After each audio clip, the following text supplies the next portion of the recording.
Alay. Amasay. Karon din chay suwala in mingay dam na karantil.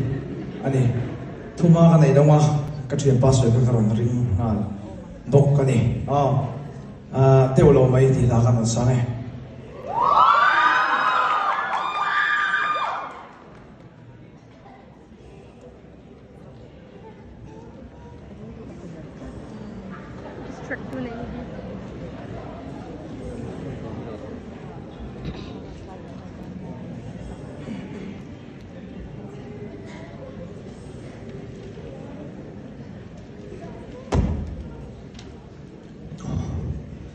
Tinggal ni kata apa tu? Tumbe. Sampai utak. Lega tiam lo mana bangan yang. Lega sana.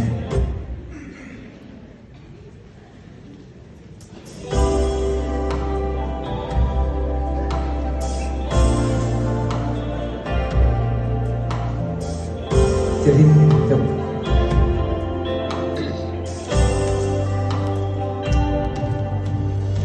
yang kan ditangin, abul dari alim lau, right? Voice alim mama, track kumai. Hello.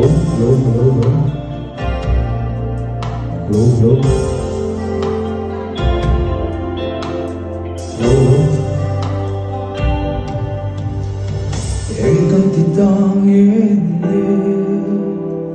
Dẫu phần lên dòng tê chuyện sao thế ngóng đi qua xa sẽ khám hoa ra ngoài lối ca xuân đầu hoa tô cảnh xa mây đô nhằm nhìn lên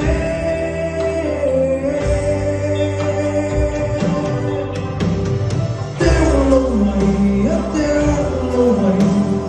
Sampai dulu sofa dorale sesama Zawai lumang kang niloni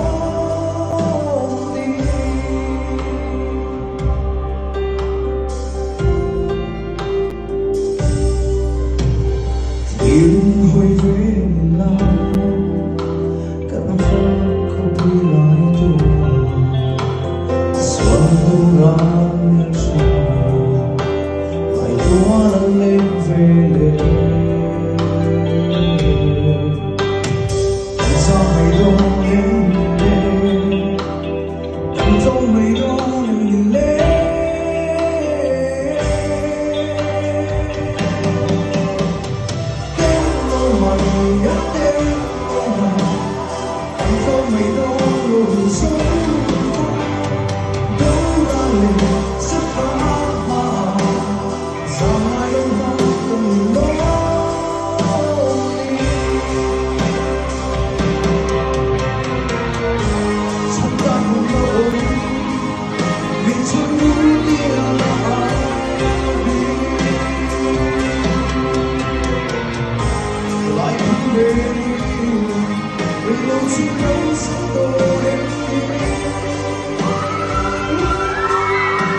Jangan lupa